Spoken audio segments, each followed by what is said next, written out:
É isso, meus queridos e minhas queridas. Seguimos adiante aqui com o nosso Morning Show, 11h22 pontualmente. Olha só, para todo mundo que está não só nos acompanhando aqui, ou minimamente ciente dos seus arredores, do que está acontecendo nesse Brasilzão, principalmente nessa semana, eu acho que de forma muito confortável eu posso cravar aqui que foi das semanas mais polêmicas, controversas, paradigmáticas, definitivas nesse grande debate em torno do futuro e do estado de coisas em torno da liberdade de expressão no nosso país. E olha, como falávamos ontem, MC Pose do Rodo, ele mesmo, foi solto após a prisão cautelar, deixou ele poucos dias ali no complexo de Jericinó, em Bangu, e foi ali aclamado, recebido como Mandela reencarnado por uma multidão do lado de fora do presídio, enquanto o humorista Léo Lins foi condenado a inacreditáveis, inaceitáveis 8 anos e 3 meses de prisão por piadas ofensivas e, enquanto isso, o polêmico MC Oruan foi capa da cultuada revista britânica Dazed, certo? Inversões de valores, talvez, é o que muita gente vem analisando nesse momento. Inclusive, vários políticos e humoristas já partiram para a defesa de Léo Lins, não poderia ser diferente. Inclusive, a vereadora Amanda Vettorazzo, por exemplo, postou na rede social X, e aqui eu abro aspas, tá? No Brasil, vale mais a pena ser traficante do que humorista, fecha aspas. Enquanto o deputado Nicolas Ferreira disse, abre aspas, Brasil é o país que leva piada a sério e a política na brincadeira. E a gente vem dizendo aqui que cada vez mais, nesse Brasil de 2025, fica definitivo, né? Fica consumado de que piada virou crime, crime virou piada. E é nesse espírito aqui de tantas, enfim, conclusões amargas que nós somos forçados aqui pelo dia a dia do nosso Brasil, desse mundo cão, que eu vou acionando aqui já o cineasta de primeira linha, grande amigo aqui do Morning Show, Josias Teófilo, se juntando a nós. Beleza, meu irmão? Olá, beleza. Prazer em revê-lo.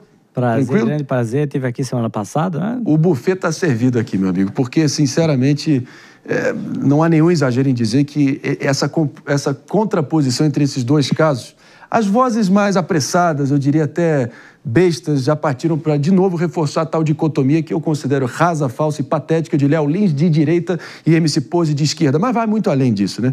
O que a gente tem que se compenetrar aqui, na minha visão, quero saber a tua, é de distinguir, finalmente, o que é realmente talvez incômodo do que é intolerável, né?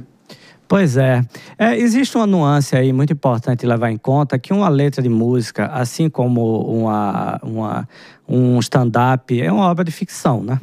Então, essa a ressalva que eu tinha em relação à Lei Oruan, né, que é uma coisa que a gente tem que tomar muito cuidado, porque uma letra, uma ficção, não representa aquilo que necessariamente o cantor ou o compositor estão pensando, né? Então, é preciso levar em conta isso. Agora, em relação ao MC Posé, a questão é que existem provas do envolvimento dele e ele próprio, quando entrou na delegacia, quando entrou na prisão, ele preencheu lá a ideologia, né, que eles colocam, a ideologia e disse que fazia parte do Comando Vermelho. Então, existe autodeclarado faccionado. Autodeclarado. Para não restar qualquer dúvida aqui, pessoal. Aí não dá para defender, né? Porque aí a situação fica realmente complicada. Se você junta a letra com o que está por trás, né, todo o envolvimento que a polícia está investigando e que tem provas do envolvimento com facção, aí não dá para defender. Agora, o caso do Léo Lins é realmente preocupante, não é?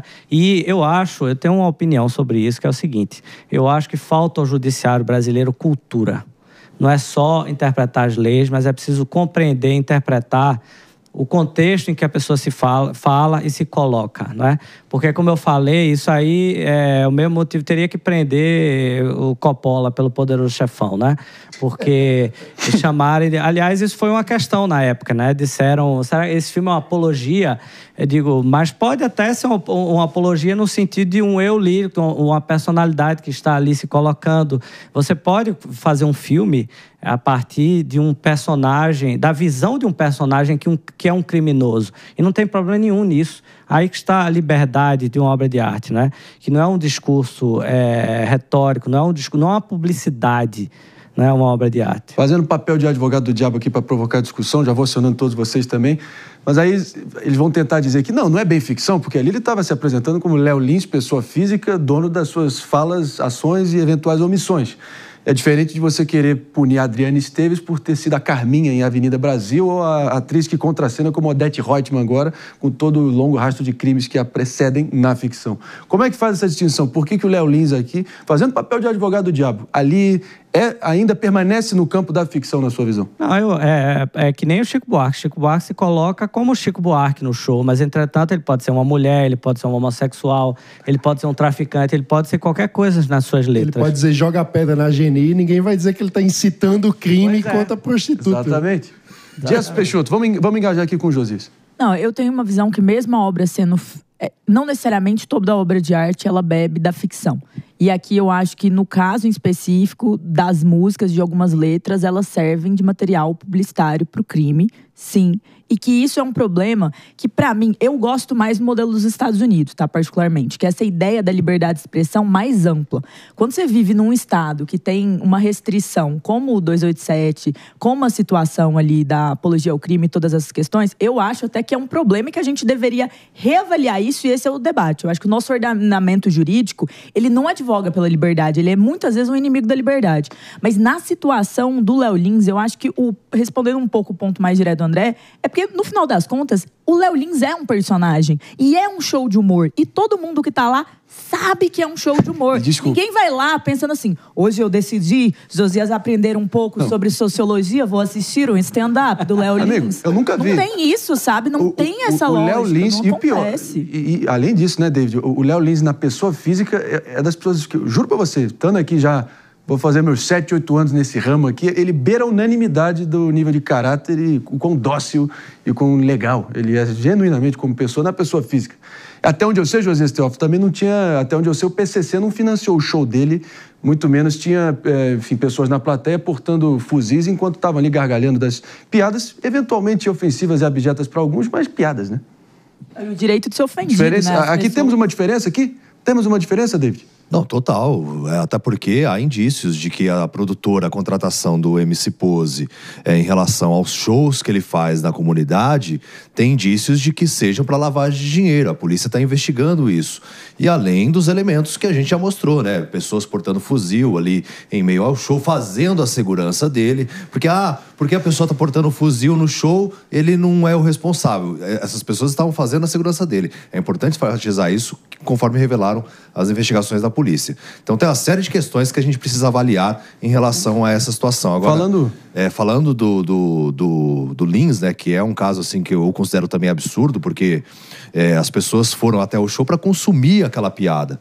E aí, a partir do momento que você não pode interpretar uma situação, se torna muito... E não tem ligação, né, com crime. Ou 8 anos de cadeia, né? Tipo assim, não é uma... Teve a multa, que é mais de 1 milhão, e teve 8 anos de cadeia. Não é nem... É o grau, a dosometria aí dessa pena, ela é totalmente desproporcional. A gente repercutiu absurdo. que ano passado também vários juízes de primeira instância ali querendo posar de herói e pesando a mão, caso da Deolane, caso do Gustavo Lima, e eventualmente não seguiam adiante. E tem um detalhe também que é o seguinte, que é preciso levar em conta aqui. Toda manifestação cultural, inclusive de comédia, é preciso levar as coisas até as últimas consequências. Então, eu acho que esse é o mérito, e essa foi a experiência do Léo Lins, foi exatamente isso. Como é que eu posso fazer a piada mais pesada possível? É isso. Então, o que faz uma cultura de vanguarda, o que faz, você vê, os Estados Unidos da década de 70, a Inglaterra na década de 80, digamos assim, você vê os filmes que as pessoas levavam as coisas ao extremo. Então, e é isso que faz manifestações culturais de valor, né? Não, Marcos Mion saiu em defesa do Lins. Então, assim, ele tem filho autista. E aí o pessoal tá criticando ele pelo fato de estar, vamos dizer assim, depondo contra o próprio filho. Só para contexto, dos aspectos ali das piadas também envolviam pessoas com autismo. Então, por isso, o David trouxe a situação do Mion ter o filho autista. Eu vou com o nosso Mano Ferreira aqui, até porque, enfim, o Mano... firme e forte aqui, de tentar botar o chapéu um pouquinho do antropólogo, que eu vou pedir para a nossa ala pernambucana aqui do Morning Show, os dois colocarem aqui por um segundo. E aquela cena ali dele ser aclamado, como eu coloquei, um Mandela reencarnado ali, o que explica aquilo do corpo social brasileiro? Porque aquelas pessoas são igualmente cidadãos como nós 5 aqui, todo mundo nos assistindo. Não dá pra gente se divorciar da realidade nacional e fingir que isso aí não é um componente considerável aí da sociedade, por mais que estejam nas franjas, humilhados. É aquela sensação de favela venceu só porque o Pose naquele momento representava alguém que venceu, entre muitas aspas, o sistema, ou algo parecido? Qual a leitura de vocês? Eu queria só dizer uma coisa, que é por isso que ninguém vai mais pro cinema, porque olha a realidade como tá, né? Salva de palmas aí pela... Vamos aplaudir! O roteirista do Brasil é difícil competir, né? Tem que tirar o chapéu. Essa, como diria minha falecida avó Carmen, você não precisa falar mais nada hoje. Você não precisa falar mais nada. Josias Teófilo, obrigado pela presença. Tô brincando. Vamos lá. Mas elabora aqui, porque é o Brasil real. Tá posto, é um dado. O Brasil real, muitas vezes, ele fica nas franjas do Brasil oficial. Quando a gente pensa mercado de trabalho, CLT, quantas vezes a gente já falou aqui de que CLT virou sinônimo de um trabalho ruim? E por quê? Não é que todo mundo virou empresário, que as pessoas estão na informalidade. As pessoas acham que o caminho do sucesso é aquele que consegue driblar as barreiras da burocracia do Brasil oficial. Na minha visão, cenas como essa acabam revelando a necessidade de reflexão de como fazer com que o Brasil oficial volte a apresentar uma trilha, um horizonte de sonho possível para que as pessoas consigam entender que há um caminho por meio do estudo, do trabalho, da boa cultura para prosperar na vida. Quando as pessoas têm uma relação com o Estado, que é uma relação de opressão, é uma relação em que, quando o Estado aparece, você se sente vítima a priori, a pessoa acaba interpretando cenas como essa como o vitorioso. É quase como um campeão do futebol. Ele está recebendo ali um ídolo que conseguiu vencer contra toda a perseguição, digamos, do Brasil oficial. Se a gente não entender que esse sentimento existe, que esse sentimento faz com que o funk seja o segundo gênero mais ouvido do Brasil hoje, nós não estaremos entendendo o Brasil que nós estamos falando. Oruan, sucesso em vários países europeus também, enfim, nas paradas musicais aí globais, aí também tendo esse espaço de exposição numa revista britânica Dazed, né, muito conceituada.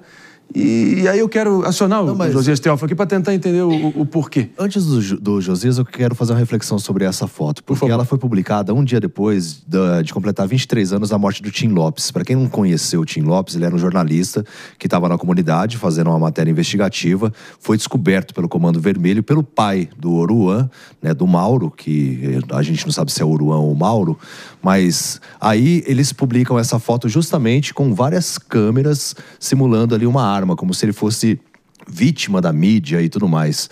E o que eu tenho a dizer sobre esse contexto todo? Qual reflexão a gente pode fazer sobre essa foto? Porque eu analiso muito a questão da semiótica e a busca pela imagem, a significância das coisas. Como que a gente pode interpretar uma foto dessa daí, com várias câmeras, de uma pessoa que teve a publicação um dia após do próprio pai ter matado um jornalista na comunidade? Ele está sendo vítima da mídia porque lá atrás o pai dele matou um jornalista?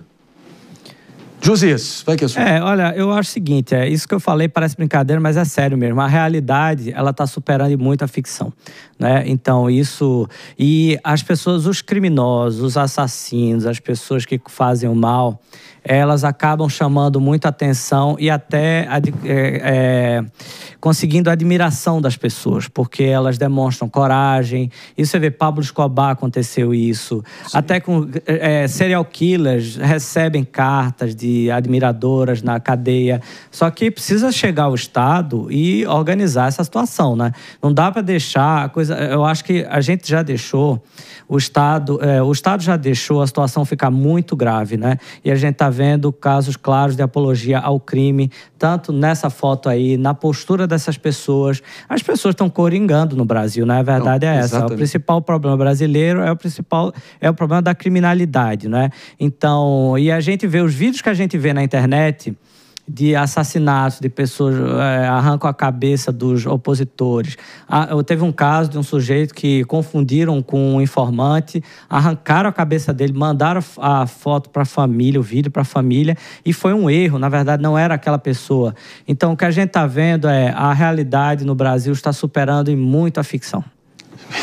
E muito. Talvez uma das grandes falas aí que mais roubaram as manchetes, não poderia ser diferente, foi o Oruan, plenos pulmões, bradando em cima do ônibus na hora da saída do MC Pose do Rodo, dizendo que o juiz Peterson Barroso, que fez aquela decisão judicial que mais parecia um panfleto de lacrador de DCE, enfim, com todo aquele tipo de malabarismo argumentativo, enfim, disfarçado de justiça social, dele dizendo que esse aí é um dos nossos, esse aí é um dos nossos. Então, quando você vê que a fronteira entre a justiça que deveria ser imparcial e os beneficiados por ela está completamente, enfim, perdida, completamente confundida, aí é que realmente, como você bem disse, vou até pedir para você repetir, que parece que a realidade já superou muito a ficção nesse país. Eu quero trazer um ponto. Não é isso?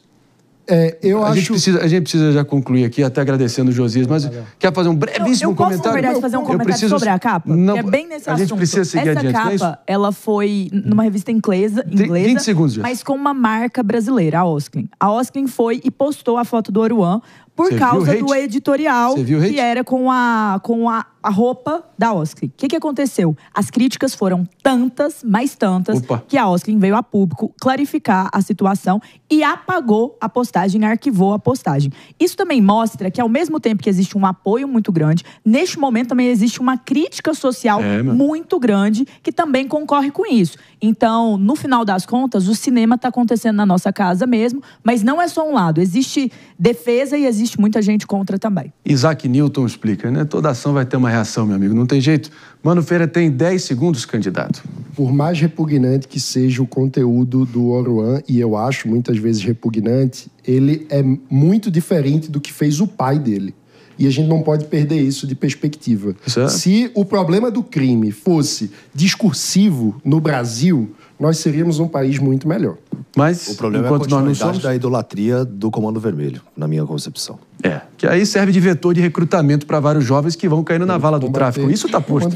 Isso está posto. Fato. José Teófilo, você é diferenciado, já está aqui convocado para estar pelo menos uma vez por semana com a gente aqui para repercutir toda a seara cultural do Brasil e do mundo, beleza? Beleza. Vamos que vamos, então. Tá convocado. É missão aí, missão. 11h30.